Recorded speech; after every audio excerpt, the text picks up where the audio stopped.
guys, Thetcglover here. How are we doing today? So today's video is going to be questioning, is the recommended retail price, which I will call RRP for the rest of this video, of booster packs affecting the secondary market? Now, currently, Troll and Toad has the prices of their booster packs at $2.99, so we're going to round that up to $3. But the actual RRP of packs, when you go to locals, if you go to Forbidden Planet in the UK, if you go to any kind of shop on the high street or any kind of shop in physical person in the shop rather than getting it sent to your house by delivery, the RRP is currently going for $3.99. We can deduce a few little mathematical things from this. So the first thing is that to have a shot at actually pulling anything whatsoever, whether it be a rare, whether it be a kind of short print common, whether it be a super, ultra, anything else, to have even one shot at pulling anything in the set, you need to spend at least $4 to guarantee that you will pull the card that you are looking for. Okay, in its worst case, as in, like, you basically pull everything in the set and then right at the end you pull the card that you need. You ideally will need to be buying over 200 packs. There is no guarantee that you will pull the card that you want, but if you are able to pull every single card one after another, then it will be over 200 packs, which is just under $800 in the worst case. Now, players obviously, when they have these amazing secret rares and so on that are super expensive, players don't charge $800. If that was the case, then you'd obviously go and just buy the packs yourself, because you'd be just as likely to pull the card, if not better chance, than actually buying off this person for $800. So, of course, players cannot charge that because there's no demand for it at $800. So they charge the amount that they think is reasonable.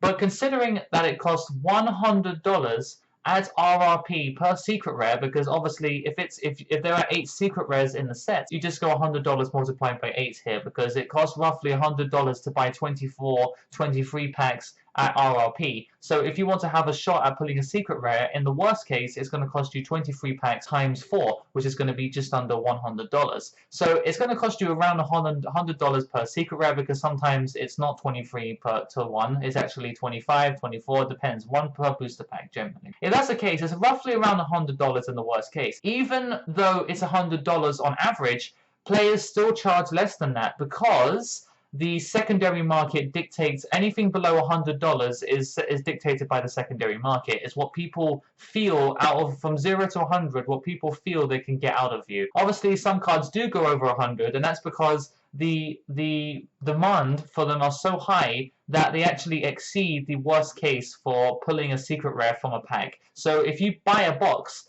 it costs less than buying the card, you'll still rather have the card than have a chance at pulling it, because you could save a lot of money by pulling it, but you actually really just want the card because you're a competitive player, you've got the money. So in those cases, it goes beyond the price of a booster box, and therefore you're not willing to take the risk 1 in 8 chance. There you go. One reason why I feel that the RRP affects the secondary market is because if the RRP, for example, goes to 5, then the secret rare chancing of pulling it, is 23, 1 in 23, still the same ratio, multiplied by 5, which is an increase to roughly around 115. So it goes from about 95 to 115.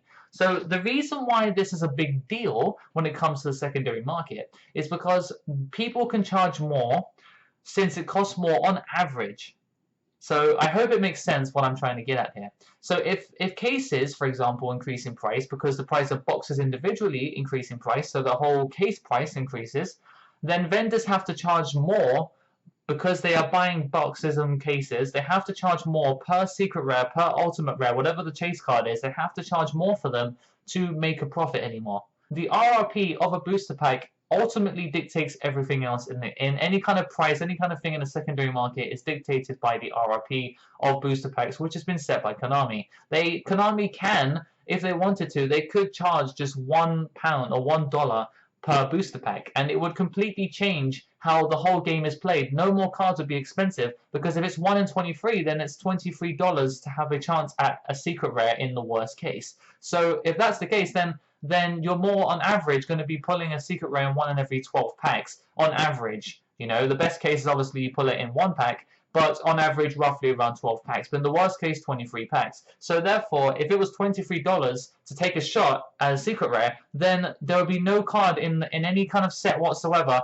there will be no card that will cost more than $23 multiplied by 8. which is, which we established earlier, just under $200. So there you go. So I hope it makes sense, and you know, as long as the RRP kind of changes, if Konami ever decreases the RRP, then the secondary market and the amount of people that can play meta, the amount of people that can actually play this game and afford it, will drastically be changed because of the RRP. So if you feel like the secondary market is at fault, it is true, because it is in the player's power to be able to change how much things cost. It ultimately comes down to what Konami says is okay. So if they can get away with charging $6, then $7 and $8, and keep increasing it till $10 per pack, then if people keep buying these packs and keep playing the game, then every common in the game will cost like $20. Every secret rare will cost $1,000. It will get way too out of proportion, and there'll be nothing that we can do about it. So Konami obviously realized that they can get away with $4 right now, but if people are willing to pay that still, then it will go up and up and up and up. So